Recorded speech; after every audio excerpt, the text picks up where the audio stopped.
Praise the lord. ప్రభు అయిన యేసుక్రీస్తు నామంలో వీడియో వీక్షిస్తున్నటువంటి మీ అందరికీ కూడా ప్రభు నామంలో ప్రేమ వందనాలు. ప్రభునందు ప్రియులారా, ఈరోజు వీడియో ద్వారా మీ ముందుకు రావడానికి గల కారణం, మరి ఇల్లందు అనేటువంటి ప్రాంతం, భద్రాద్రి కొత్తగూడెం ఇల్లందు అనేటువంటి ప్రాంతంలో మత ఉన్మాదపు వ్యక్తులు మరి కొంతమంది క్రైస్తవులని అడ్డగించి మరి వారి చేతుల్లో ఉన్నటువంటి బైబిళ్ళని మరి అతి దారుణంగా కాల్చివేయడం జరిగింది.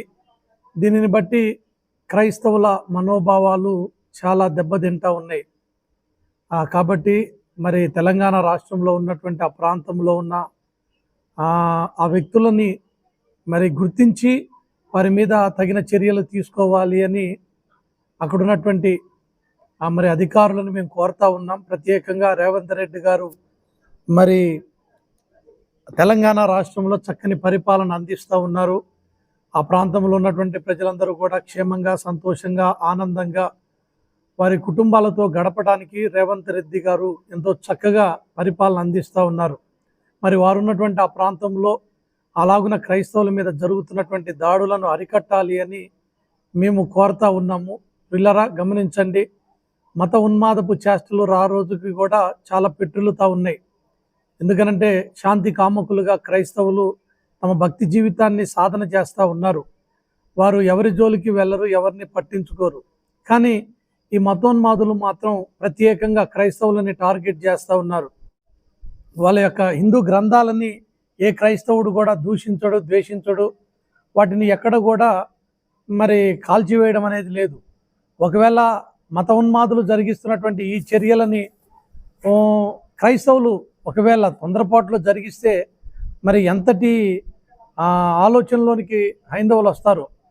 హైందవ సోదరులందరూ కూడా ఎంతో చక్కగా క్రైస్తవులని ప్రేమిస్తూ వారితో సత్సంబంధాలను కలిగి ఉన్నారు. కానీ కొంతమంది మత ఉన్మాదులు హైందవుల లో విషబీజాలని నాటుతూ క్రైస్తవుల మీద వ్యతిరేకపు ఆలోచనలు కలిగిస్తూ ఉన్నారు. కొంతమంది వ్యక్తులు ఎంతటి దారుణంగా పనిచేస్తూ ఉన్నారు. ఈ సెక్యులర్ దేశంలో క్రైస్తవులు, హైందవులు, ముస్లిమ్స్ అందరూ కూడా ప్రేమ సమాధానాలు కలిగినటువంటి వారుగా ఉన్నారు.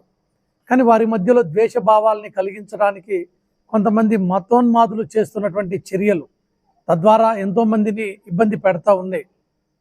రాధా మనోహర్ అనేటువంటి వ్యక్తి బైబిల్ గ్రంథాన్ని గురించి చాలా నీచాతి నీచంగా మాట్లాడుతూ ఉంటాడు. అది ఒక బొగడా బైబిల్ అని. వాస్తవానికి అదే మాట తిరిగి హైందవ గ్రంథాలను గురించి క్రైస్తవులు మాట్లాడితే ఎలా ఉంటుందో ఒకసారి ఆలోచించండి. అయితే క్రైస్తవులు ఎవరి మనోభావాల్ని దెబ్బతీసేవారు కాదు, వారిని అందరినీ ప్రేమించేటువంటి వారు. అంత మాత్రమే కాదు, అందరి కొరకు ప్రార్థన చేసేటువంటి వారుగా క్రైస్తవులు ఉంటారు. అందరి మంచిని కోరేటువంటి వారు క్రైస్తవులు. కానీ క్రైస్తవులని చాలా ఇబ్బంది పెడుతున్నటువంటి పరిస్థితులు నేడు తెలుగు 2 రాష్ట్రాల్లో కూడా కనపడతా ఉన్నాయి. ఈ తెలుగు 2 రాష్ట్రాల్లో తెలియకుండానే కొంతమంది మతోన్మాదులు పనిచేస్తూ ఉన్నారు. ఈ లలిత్ కుమార్ అని, అలాగనే హమారా ప్రసాద్, అలాగనే శివశక్తి, మరి కరుణాకర్ సుగ్నాగర్, వీరందరూ కూడా ఒక టీమ్గా మరి క్రైస్తవుల మీద దాడి చేస్తూ ఉన్నారు. రకరకాల దుష్ప్రచారాలు చేస్తూ ఉన్నారు. అంత మాత్రమే కాదు, వారు చేస్తున్నటువంటి ఈ దుష్ప్రచారాల ద్వారా కొంతమంది హైందవులు కూడా బాధపడతా ఉన్నారు. ఇలాంటి వ్యక్తులు మనల్ని చాలా ఇబ్బంది పెడుతున్నారు అని. వాళ్ళు హైందవులనే మోసం చేస్తున్నటువంటి వ్యక్తులుగా ఉన్నారు. కాబట్టి దయచేసి ప్రజలందరూ కూడా గుర్తించాలి. మరి జరిగినటువంటి ఈ పరిణామాన్ని బట్టి మేము ఎంతగానో బాధపడతా ఉన్నాం, దుఃఖపడతా ఉన్నాం. మా మనోభావాల్ని చాలా దెబ్బతీస్తూ ఉన్నారు.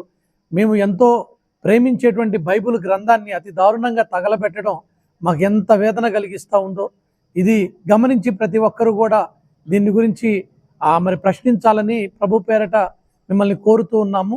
దయచేసి తెలుగు 2 రాష్ట్రాల్లో ఉన్నటువంటి మరి మంత్రులు, మరి మమ్మల్ని చక్కని పరిపాలన అందిస్తున్నటువంటి తెలంగాణ రాష్ట్రపు మరి సీఎం గారు రేవంత్ రెడ్డి గారు, అలాగనే ఆంధ్ర రాష్ట్రంలో చక్కని పరిపాలన అందిస్తున్నటువంటి చంద్రబాబు నాయుడు గారు కూడా మరి వీటిని మీ దృష్టిలోనికి తీసుకోవాలని మేము కోరుతా ఉన్నాం.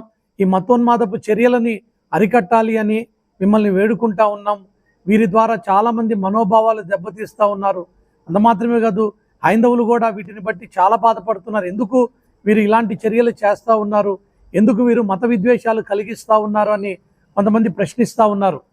కాబట్టి ప్రతి ఒక్కరూ కూడా దీన్ని మీరు గమనించాలని, విఘ్నులైన మీరందరూ కూడా ఆలోచించాలని ప్రభు పేరట మీకు తెలియపరుస్తూ ఉన్నాం. జరిగినటువంటి పరిణామాన్ని బట్టి ప్రతి ఒక్కరూ కూడా స్పందించాలి అని ప్రభు పేరట మీకు మనవి చేస్తున్నాం.